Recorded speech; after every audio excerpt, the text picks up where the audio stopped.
வணக்கம். இது உங்களின் கதைச்சரம் சேனல். இன்று நாம் காணவிருப்பது கல்கி அவர்களின் சிவகாமியின் சபதம் என்ற நாவலின் 4ஆம் பாகம், சிதைந்த கனவு. அதிகாரம் 4. மங்கையர்க்கரசி.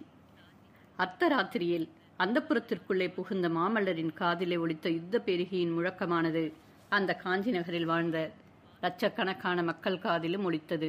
ஒவ்வொருவருக்கும் ஒவ்வொரு விதமான உணர்ச்சியை அந்த முழக்கம் உண்டாக்கிற்று. அந்த நடுநிசி வேளையில் காஞ்சி அரண்மனையைச் சேர்ந்த நந்தவனத்தில் பிராயம் முதிர்ந்த ஒரு மனிதரும் கட்டழகியுமான ஒரு இளம் பெண்ணும் தனிமையாக உழவிக் கொண்டிருந்தார்கள். வானத்திலே பிரகாசித்துக் கொண்டிருந்த சந்திரனோடு போட்டியிட்டுக் கொண்டு அந்த பெண்ணின் வதனச்சந்திரன் பிரகாசித்துக் கொண்டிருந்தது. யுத்த பேரிகையின் முழக்கத்தை திடீரென்று கேட்டதும் பெரும் காற்றில் பூங்கொடி நடுங்குவதைப் போல அந்த யுவதியின் உடம்பும் நடுங்கிற்று. பீதி நிறைந்த குரலில், அப்பா, இது என்ன ஓசை என்று கேட்டுக்கொண்டே அந்த பேதை பெண் தன் தந்தையை கட்டிக்கொண்டாள். குழந்தாய், யுத்த பேரிகை முழங்குகிறது. நான் உன்னிடம் விடைபெற வேண்டிய சமயம் நெருங்கிவிட்டது என்று அந்த பெரியவர் கூறினார். நிலா வெளிச்சத்தில் சற்று உற்று பார்த்தோமானால் அந்த இருவரையும் நாம் ஏற்கனவே பார்த்திருக்கிறோம் என்பது நினைவு வரும். ஆம், அன்று பகலில் ஏகாம்பரேஸ்வரர் சந்நிதியில் புருஷர்களின் கோஷ்டியில் அந்த பெரியவரும் பெண்களின் வரிசையிலே அந்த இளநங்கையும் நின்று கொண்டிருக்கவில்லையா? அந்த பெண்ணின் முகத்திலே அப்பொழுது ததும்பிய பரவசமான பக்தி பாவத்தைக் கண்டு நாம் வியக்கவில்லையா? அவ்விருவரும் கொடும்பாளூர் சோழ வம்சத்தைச் சார்ந்த செம்பியன் வளவனும் அவனுடைய செல்ல திருமகளுமே ஆவார். கரிகால் வளவன் காலத்திலிருந்து சில நூற்றாண்டுகள் மிக பிரபலமாக விளங்கியிருந்த சோழ ராஜ்யமானது நாளடைவில் சீரும் சிறப்பும் குன்றி தெற்கே பாண்டியர்களாலும் வடக்கே பல்லவர்களாலும் நெருக்கப்பட்டு மிக்க சீன நிலையை அடைந்ததோடு சோழ வம்சமும் 2-3 கிளைகளாக பிரிந்து போயிருந்தது. உறையூரில் நிலை பெற்ற சோழ வம்சத்து மன்னர்கள் ஒரு சிறு ராஜ்யத்திற்கு உரியவர்களாக இருந்தார்கள். கொடும்பாளூர் கிளை வம்சத்தின் பிரதிநிதியாக அப்பொழுது விளங்கிய செம்பியன் வளவனுக்கு புத்திர பாக்கியம் இல்லை. குலத்தை விளங்க வைக்க ஒரு புதல்வி மட்டுமே இருந்தாள். அந்த அருமை குமாரிக்கு மங்கையர்க்கரசி என்ற செல்வப் பெயரை செம்பியன் வளவன் சூட்டினான். ஆசை காரணமாக தகப்பன் சூட்டிய பெயர் என்றாலும் பெண்ணை பார்த்தவர்கள் அனைவரும் இத்தகைய பெண்ணுக்கு இந்த பெயரே தகும் என்றார்கள். அப்படி தேக சௌந்தரியத்திலும் குண சௌந்தரியத்திலும் அவள் சிறந்து விளங்கினாள். தன்னுடைய ஆயுள் முடிவதற்குள்ளே தன் மகளை தென்னாட்டின் சிறந்த ராஜவம்சம் ஒன்றில் பிறந்த ராஜகுமாரனுக்கு கல்யாணம் செய்து கொடுத்து விட வேண்டும் என்ற ஆசை செம்பியன் மனதிலே குடிக்கொண்டு இரவு பகல் அதே கவலையாக இருக்கும்படி செய்தது. இந்த நிலையில் வாதாபி படையெடுப்பு சைனியத்தில் வந்து சேரும்படி தென்னாட்டு மன்னர் குலத்தினர் அனைவருக்கும் மாமல்லரிடமிருந்து ஓலை வந்தது போல அவனுக்கும் வந்து சேர்ந்தது.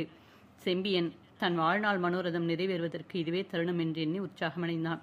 இந்த தள்ளாத பிராயத்தில் அவன் போருக்கு கிளம்பி வந்ததற்கு முக்கிய காரணம் காஞ்சி நகரில் அச்சமயம் பல தேசத்து ராஜகுமாரர்கள் குடியிருப்பார்கள் என்றும் அவர்களில் யாருக்கேனும் மங்கையர்க்கரசியை மனம் புரிவிப்பது ஒருவேளை சாத்தியமாகலாம் என்றும் அவன் நம்பியதுதான். அப்பா, உண்மையாகவே என்னை இங்கே விட்டுவிட்டு போகப் போகிறீர்களா? இந்த பெரிய அரண்மனையில் முன்பின் தெரியாதவர்களுக்கு மத்தியில் நான் எப்படி காலம் கழிப்பேன்? ஒருவேளை யுத்த களத்திலே தங்களுக்கு ஏதாவது நேர்ந்துவிட்டால் என் கதி என்னாவது என்று புலம்பினாள் செம்பியன் குமாரி மங்கையர்க்கரசி. குழந்தாய், நமது குலதெய்வமான முருகப்பெருமான் உன்னை காப்பதற்கு இருக்கும் பொழுது நீ ஏன் கவலைப்பட வேண்டும்? எந்த பெருமானுடைய வேலாயுதமானது மலையை பொடியாக்கியதோ, கடல் நீரை வற்றச் செய்ததோ, சூரனை வதைத்ததோ, பானுகோபனை சம்ஹரித்ததோ, தேவர்களுக்கு அபயப்பிரதானம் அளித்ததோ, அத்தகைய வெற்றிவேல் உனக்கு என்றும் துணையாக இருக்கும் குழந்தாய். நீ கொஞ்சமும் அதைரியப்படாமல் எனக்கு விடை கொடுக்க வேண்டும் என்று செம்பியன் கூறியதை கேட்ட மங்கையர்க்கரசி மெய் சிலிர்த்து பரவச நிலை அடைந்து நின்றாள். அவளுடைய பக்தி பரவச நிலையை தெரிந்து கொள்ளாத தந்தை, அம்மா, வேலும் மயிலும் உனக்கு துணையாக இருப்பதோடு மாமல்ல சக்கரவர்த்தியின் தாயார் மகேந்திர பல்லவரின் பட்ட மகிழ்ச்சி புவனமகாதேவியும் உனக்கு ஆதரவாக இருப்பார். உன்னை தன் சொந்த மகளைப் போல பாதுகாத்து வருவதாக எனக்கு வாக்கு தந்திருக்கிறார். நீ உன் அன்னையை இளம் பிராயத்தில் இழந்துவிட்டாய். புவனமகாதேவிக்கோ சொந்த புதல்வி கிடையாது. உன்னை தன் கண்மணியைப் போல பாதுகாத்து தருவதாக என்னிடம் உறுதி கூறியிருக்கிறார். ஆகையால் என் செல்வ மகளே, நீ சிறிதும் கவலைப்பட வேண்டாம். போர்க்களத்திற்கு போக எனக்கு தைரியமாக அனுமதி கொடு என்றான். இதற்கும் மங்கையர்க்கரசி மறுமொழி கூறாமல் மௌனமாக நிற்கவே செம்பியன் வளவன் இன்னமும் சொல்லலானான். மகளே, நீ பால்மனம் மாறாத பச்சை குழந்தையாக இருந்த பொழுது ஒரு பெரியவர் நமது வீட்டுக்கு வந்தார். அவர் உன்னை பார்த்தார். உன் முகத்தை உற்று பார்த்தார். உன் சின்னஞ்சிறு பிஞ்சு கைகளை தூக்கி பார்த்தார். பார்த்துவிட்டு, இந்த குழந்தையின் கையில் சங்கு சக்கர ரேகை இருக்கிறது, இவள் பெரிய மண்டலாதிபதியின் பட்ட மகிழ்ச்சியாவாள் என்று சொன்னார். அந்த வார்த்தைகளின் காதிலே இனிய தேனைப் போல பாய்ந்தன. அன்று முதல் ராஜகுமாரன் எப்பொழுது வரப்போகிறான், எங்கிருந்து வரப்போகிறான் என்று எதிர்பார்த்து கொண்டிருக்கிறேன். அவனை தேடிக்கொண்டு தான் முக்கியமாக நான் இந்த காஞ்சி நகருக்கு வந்தேன். மங்கையர்க்கரசி அப்பொழுது அளவில்லாத பரபரப்புடன், அப்பா, நேற்றிரவு நான் ஒரு அதிசயமான கனவு கண்டேன், அதை சொல்லட்டுமா என்று கேட்டாள். கனவும் கற்பனையும். செம்பியன் வளவன் தன் மகளை அணைத்துக் கொண்டு, அம்மா, கண்ட கனவு எல்லாம் எப்பொழுதும் பலிப்பது கிடையாது, சில சமயம் பலிப்பதும் உண்டு. கனவுகளின் உண்மை கருத்தை கண்டுபிடித்து தெரிந்து கொள்வதோ மிக்க கடினமாயினும் நீ கண்ட கனவை கூறு, நான் அறிந்த சொப்பன சாஸ்திரத்தை அனுசரித்து உன்னுடைய கனவு பலிக்குமா பலிக்காதா என்று பார்த்து சொல்கிறேன் என்றான். மகள் கண்டது ஏதாவது துர்சொப்பனமாக இருந்தால் அதற்கு ஏதாவது நல்ல அர்த்தம் கற்பனை செய்து கூறி அவளுக்கு தைரியம் சொல்லிவிட்டு போகலாம் என்று செம்பியன் நினைத்தான். மங்கையர்க்கரசி, அப்பா, அந்த கனவை நினைத்தால் எனக்கு சந்தோஷமாக இருக்கிறது, பயமாகவும் இருக்கிறது. இதோ பாருங்கள், இப்பொழுது கூட என் தேகமெல்லாம் சிலிர்த்திருப்பதை என்று முன்கையில் ஏற்பட்டிருந்த ரோமச் சிலிர்ப்பை சுட்டி காட்டிவிட்டு மேலும் கூறினாள். சில காலமாகவே என்னுடைய கனவில் அடிக்கடி ஒரு சுந்தரமான யவன புருஷர் தோன்றி வருகிறார். அவர் என்னை அன்பு கனிந்த கண்களினால் அடிக்கடி பார்க்கிறார். வெளி உலகத்தில் அத்தகைய ஒருவரை நான் பார்த்ததே இல்லை. நமது மாமல்ல சக்கரவர்த்தியை காட்டிலும் அவருடைய முகம் கலையானது. அவர் என்னை பார்க்கும் போதெல்லாம், நீ எனக்கு உரியவள் அல்லவா, ஏன் என்னுடன் இன்னும் வந்து சேரவில்லை என்று கேட்பது போல தோன்றும். அப்பொழுது என் நெஞ்சு படபடக்கும், உடம்பெல்லாம் பதறும். நேற்று மிக்க பயங்கரமான சூழலுக்கு மத்தியில் அவரை நேற்றிரவு நான் கண்டேன். அவரை சுற்றிலும் 10-12 பிசாசுகள் அம்மனமாக நின்று ஏதோ கோரமான சப்தம் போட்டுக்கொண்டு கூத்தாடின. அந்த பிசாசுகள் ஒவ்வொன்றின் கையிலும் மயிலிறகு கத்தை ஒன்று இருந்தது. சில சமயம் அப்பிசாசுகள் தங்கள் மத்தியில் நின்ற சுந்தர புருஷர் மீது மயில் கத்தைகளை வீசி அடிப்பது போல தோன்றியது. அவர் பாவம் ஏதோ ஒரு தேக உபாதையினால் கஷ்டப்படுகிறவர் போல காணப்பட்டார். இதற்கிடையில் அவர் என்னை பரிதாபமாக பார்த்து, இந்த பிசாசுகளிடம் நான் அகப்பட்டு கொண்டு விட்டேனே, என்னை நீ காப்பாற்ற மாட்டாயா என்று கேட்பது போல இருந்தது. நான் உடனே திரும்பி ஓட்டமாக ஓடினேன். எங்கே ஓடுகிறோம் என்ற நினைவே இன்றி நெடுந்தூரம் ஓடினேன். கடைசியாக ஒரு கோவில் தென்பட்டது. அதற்குள் பிரவேசித்தேன். கோயிலுக்குள் அப்பொழுது யாரும் இல்லை. அம்பிகையின் சந்நிதியை அடைந்து முறையிட்டேன். தாயே, என் உள்ளம் கவர்ந்த புருஷரை நீதான் காப்பாற்ற வேண்டும் என்று கதறினேன்.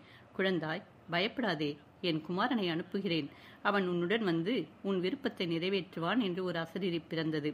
அசரீரி சொல்லி நின்றதோ இல்லையோ, அம்பிகை விக்கிரகத்தின் அருகில் திவ்ய மோகன ரூபம் கொண்ட ஒரு பாலன் நின்றதை பார்த்தேன். என் குமாரனை அனுப்புகிறேன் என்று தேவி சொன்னபடியால் வள்ளி நாயகன்தான் வரப்போகிறார் என்று எண்ணினேன். ஆனால் அங்கே நின்ற பிள்ளையோ விபூதி ருத்ராட்சம் சரித்த சிவயோகியை போல காணப்பட்டார். இனிமையும் சாந்தமும் நிறைந்த குரலில் அந்த பிள்ளை, தாயே, என்னுடன் வா, உன் நாயகனை காப்பாற்றித் தருகிறேன் என்றார். அந்த தெய்வீக குழந்தையின் திருவாயில் உன்னாயகன் என்ற வார்த்தைகள் வந்ததும் எனக்கு மெய் சிலிர்த்தது. உடனே உறக்கம் நீங்கி எழுந்து விட்டேன்.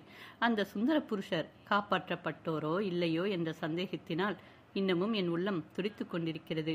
நான் கண்ட கனவின் பொருள் என் அப்பா, அதனால் எனக்கு ஏதேனும் தீமை விளையுமா அல்லது நன்மை ஏற்படுமா என்று புதல்வி கேட்டு வாய் மூடும் முன்னே, கட்டாயம் நன்மைதான் ஏற்படும் என்று செம்பியன் உறுதியாக கூறினான். சற்று நேரம் சிந்தனையில் ஆழ்ந்திருத்துவிட்டு அச்சோழர் பெருந்தகை மேலும் கூறியதாவது, நீ கண்ட கனவு ஏதோ தெய்வீகமாக தோன்றுகிறது. உன் மனதுக்கு இசைந்த சுந்தர மணவாளனை நீ இங்கேயே அடையப் போகிறாய். அப்படி நீ அடையும் மணாளனுக்கு ஏதோ பெரிய கஷ்டங்கள் நேரலாம் என்றும் நமது குலதெய்வமாகிய முருகப்பெருமானின் அருளால் அந்த கஷ்டங்கள் எல்லாம் நீங்கும் என்றும் உன்னுடைய கனவிலிருந்து ஊகித்து அறிகிறேன். என் அருமை மகளே, ஒரு விஷயத்தில் நீ உறுதியாக இருக்க வேண்டும். நான் இல்லாத சமயத்தில் உன்னை தேடி அதிர்ஷ்டம் வந்தால் அதை நீ வேண்டாம் என்று தள்ளாதே. ராஜகுலத்தில் பிறந்தவன் எவனாவது உன்னை கரம் பிடிக்க விரும்பினால் அப்படிப்பட்டவனை மணந்து கொள்ள இப்பொழுதே உனக்கு நான் அனுமதி கொடுத்து விடுகிறேன். போர்க்களத்திலிருந்து நான் உயிரோடு திரும்பி வந்தால் உன்னையும் உன் மணாளனையும் பார்த்து ஆனந்த கண்ணீர் சொரிந்து ஆசிர்வதிப்பேன். ஒருவேளை போர்க்களத்தில் உயிர் துறக்கும்படி நேரிட்டால் ஆவி வடிவத்திலே திரும்பி வந்து உங்களை ஆசிர்வதித்துவிட்டு அப்புறம்தான் வீர சொர்க்கத்திற்கு போவேன் என கூறினார். இவ்விதம் கூறிய பொழுது செம்பியன் வளவனின் கண்களிலிருந்து கண்ணீர் தாரையாக பெருகியது. மங்கையர்க்கரசியும் தந்தையின் விசால மார்பில் முகத்தை பதித்துக் கொண்டு விம்மினாள்.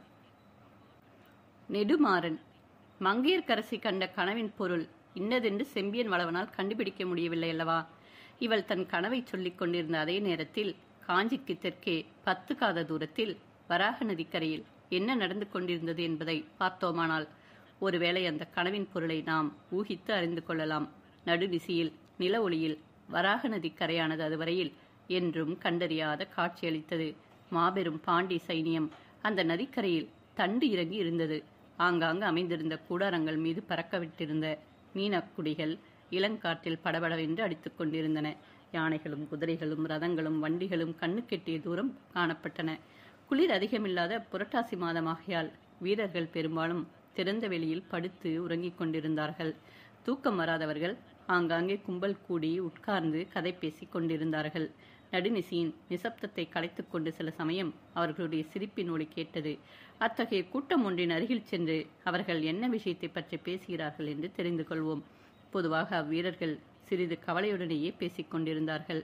மேலே காஞ்சியை நோக்கி போகாமல் 3 நாளாக அந்த வராக நதிக்கரையில் சைனியம் தங்கியிருப்பதை பற்றியும் அவர்களுடைய சேனாபதி நெடுமாற பாண்டியனுக்கு என்ன உடம்பு என்பது பற்றியும் அவர்கள் பேசினார்கள். உடம்பு ஒன்றுமில்லை, வேறு ஏதோ காரணம் இருக்கிறது என்று சிலர் காதோடு காதாக சொன்னார்கள். இளவரசருக்கு மோகினி பிசாசு பிடித்திருக்கிறது என்று ஒருவன் சொன்ன பொழுது லேசாக சிரிப்பு உண்டாயிற்று. என்ன சிரிப்பு வேண்டி கிடக்கிறது? நாளை காலையில் காஞ்சியிலிருந்து பல்லவர் படை கிளம்பப் போகிறது. நாம் நடுவழியில் உட்கார்ந்திருக்கிறோம் என்றான் இன்னொருவன். இங்கிருந்து திரும்பி மதுரைக்குத்தான் போகப் போகிறோமோ என்னவோ என்றான் இன்னொருவன். அப்படி திரும்பி போவதை காட்டிலும் இந்த வராக நதியில் விழுந்து உயிரை மாய்த்து கொள்ளலாம் என்றான் இன்னொருவன். ஆஹா, உயிரை மாய்த்துக்கொள்ள நல்ல வழி கண்டுபிடித்தாய்.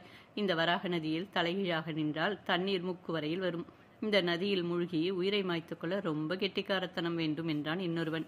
எது எப்படி இருந்தாலும் நான் திரும்பி போகப் போவதில்லை. வாதாபியிலிருந்து அதை கொண்டு வருகிறேன், இதை கொண்டு வருகிறேன் என்று என் காதலியிடம் சொல்லிவிட்டு வந்திருக்கிறேன். வெறும் கையோடு போனால் அவள் என்ன சொல்லுவாள் என்றான் வேறொருவன். வீரபாண்டியர் குலத்தில் பிறந்தவருக்கு இப்படிப்பட்ட விளக்கினை சுபாவம் எப்படி வந்ததோ என்று ஒருவன் கூறி பெருமூச்சு விட்டான்.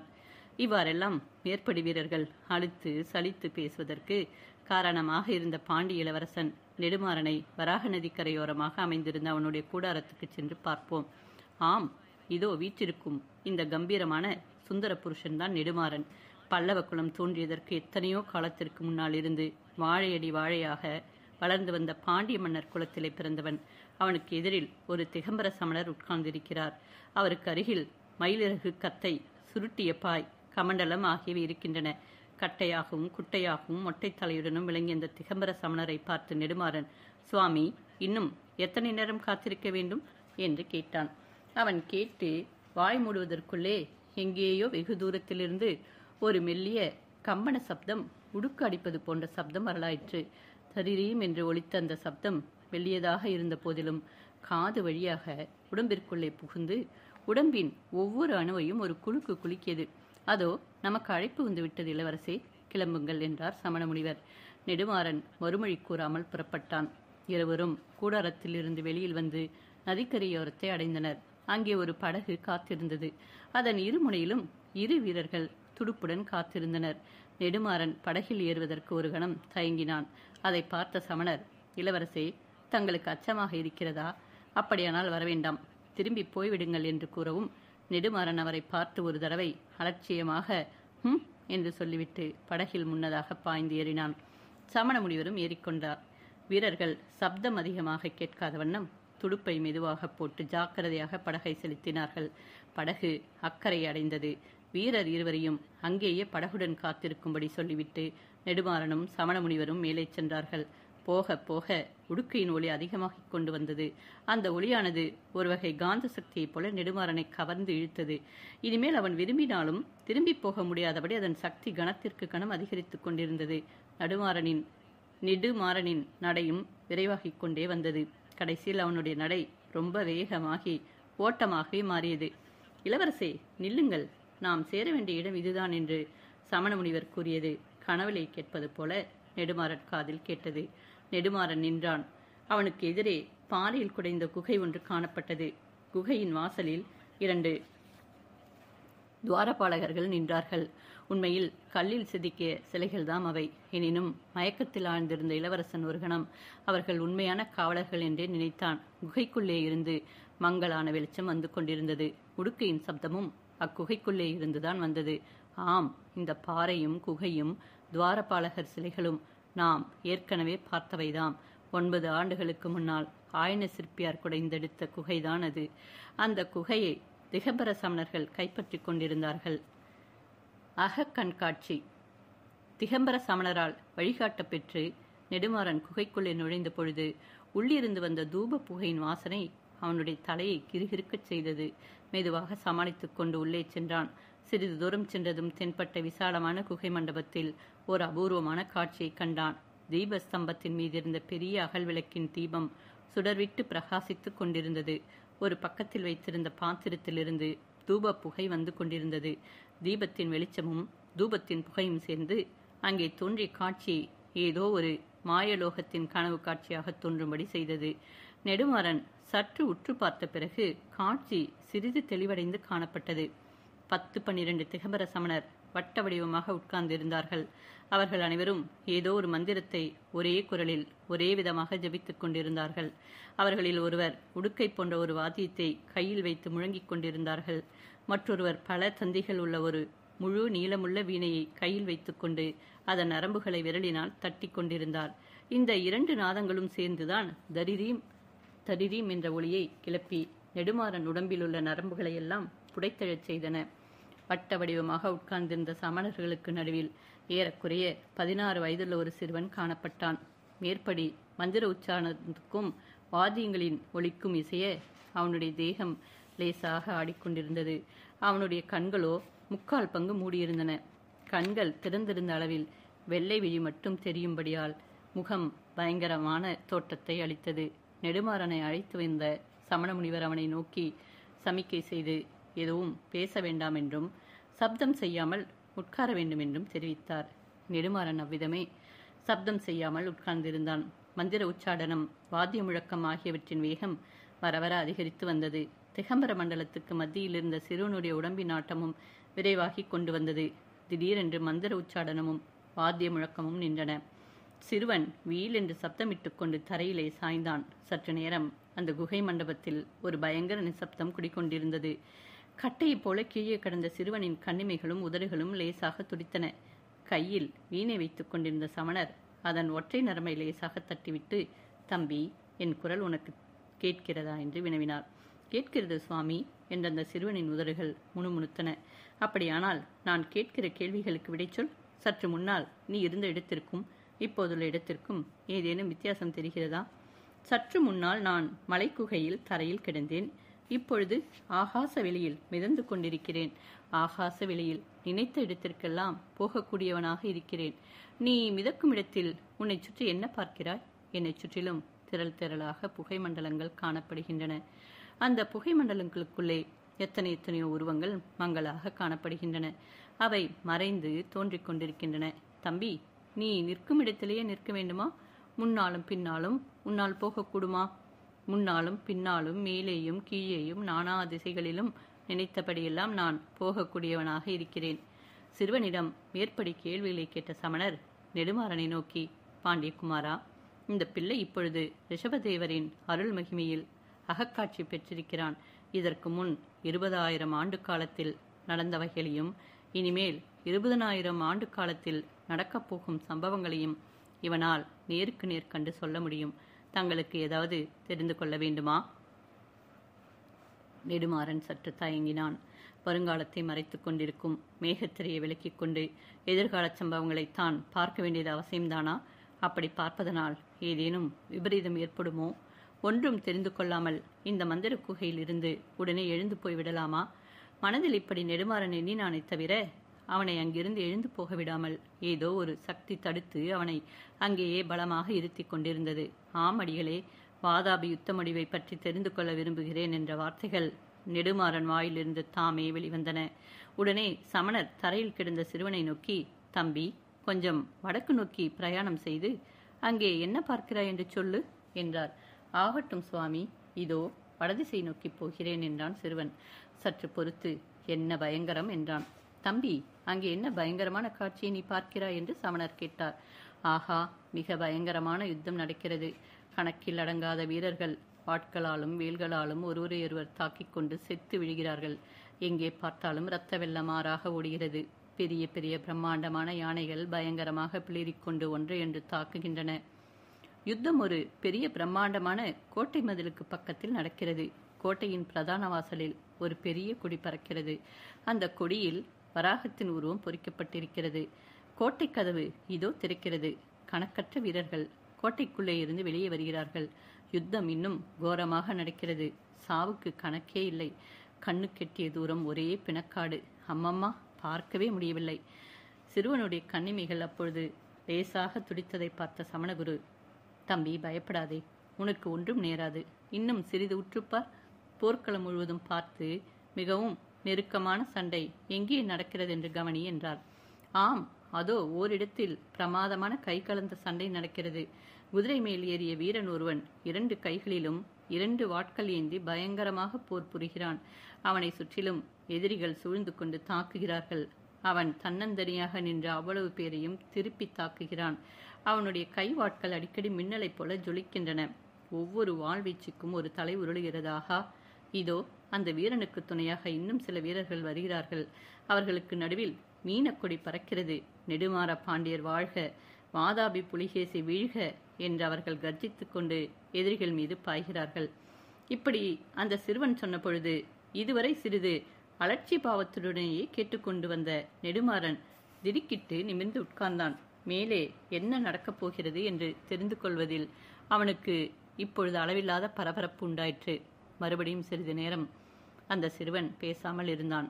சமணகுரு மீண்டும் அவனை தூண்டினார். மேலே என்ன நடக்கிறது என்று நன்றாக பார்த்து கூறும்படி ஆஞ்ஞாபித்தார். ஆஹா, சண்டை முடிந்துவிட்டது. எதிரிகள் எல்லோரும் செத்து விழுந்து விட்டார்கள். வெற்றியடைந்த வீரர்கள் அந்த அசகாய சூரனை சூழ்ந்து கொண்டு மீன்கொடி வாழ்க, நெடுமாற பாண்டியர் நீடூழி வாழ்க என்று கோஷிக்கிறார்கள். அவர்களுடைய கோஷமும் ஜெயபேரிகைகளின் முழக்கமும் சேர்ந்து காது செவிடுபடச் செய்கின்றன. அதோ இன்னொரு வீரர் கும்பல் வருகிறது. அந்த கும்பலின் நடுவில் ஒரு ரதம் காணப்படுகிறது. ரதத்தின் மேல் ரிஷப கொடி பறக்கிறது. ரதத்திலே கம்பீர வடிவமுள்ள ஒருவர் வீற்றிருக்கிறார். அவருடைய முகத்தில் குரோதம் கொதித்து கொண்டிருக்கிறது. அந்த ரதத்தை சூழ்ந்து வரும் வீரர்கள் மாமல்ல சக்கரவர்த்தி வாழ்க என்று கோஷம் செய்கிறார்கள். ஆனால் அவர்களுடைய கோஷத்தில் அவ்வளவு சக்தி இல்லை. 2 கூட்டமும் சந்திக்கிறது. ரதத்தில் வந்தவரும் குதிரை மேல் இருந்தவரும் ஒருவரையொருவர் பார்க்கிறார்கள். 2 பேரும் கீழே இறங்குகிறார்கள். சமீபத்தில் வருகிறார்கள். மீனக்கொடிக்குரிய வீரர் ரிஷப கொடிக்குரியவரை பார்த்து, மாமல்லரே, பகைவர்கள் ஒழிந்தார்கள். புலிகேசி இறந்தான். வாதாபி கோட்டை நம் வசமாகிவிட்டது. இனிமேல் தங்கள் காரியம் நான் போக விடை கொடுங்கள் என்று கேட்கிறார். ஐயோ, ரிஷபக்கொடியாரின் முகத்தில் குரோதம் தாண்டவமாடுகிறது. அடே பாண்டிய பதரே, எனக்கு வர வேண்டிய புகழையெல்லாம் நீ கொண்டு போய் விட்டாயல்லவா என்று சொல்லிக்கொண்டே உடைவாளை உருவுகிறார். மீனக்கொடியார், வேண்டாம் சக்கரவர்த்தி, வேண்டாம். நமக்குள் எதற்காக சண்டை என்கிறார். ரிஷபக்கொடியார் அதை கேட்காமல் உடைவாளை வீசுகிறார். ஐயையோ, கேட்டவர்களின் ரோமம் சிலிக்கச் செய்த வீல் சப்தத்துடன் இத்தனை நேரமும் தரையில் படுத்து கிடந்த சிறுவன் எழுந்து உட்கார்ந்தான். பீதியும் வெறிச்சியும் நிறைந்த கண்களை அகலமாக திறந்து சுற்றிலும் பார்த்து திருதிருவென்று விழித்தான். நெடுமாற பாண்டியன் உடம்பு நடுங்கிக் கொண்டிருந்தது. சமண முனிவரை பார்த்து, அப்புறம் நடந்ததை தெரிந்து கொள்ள வேண்டாமா? முக்கியமான தருணத்தில் எழுந்து விட்டானே என்றான். இளவரசே, இன்றைக்கு இவ்வளவுதான். மறுபடியும் இன்றிரவு இவனை அகக்காட்சி காணும்படி செய்ய முடியாது. பிறகு நடந்ததை தெரிந்து கொள்ள விரும்பினால் நாளைக்கு தாங்கள் திரும்பவும் இவ்விடத்திற்கு வந்தாக வேண்டும் என்றார்.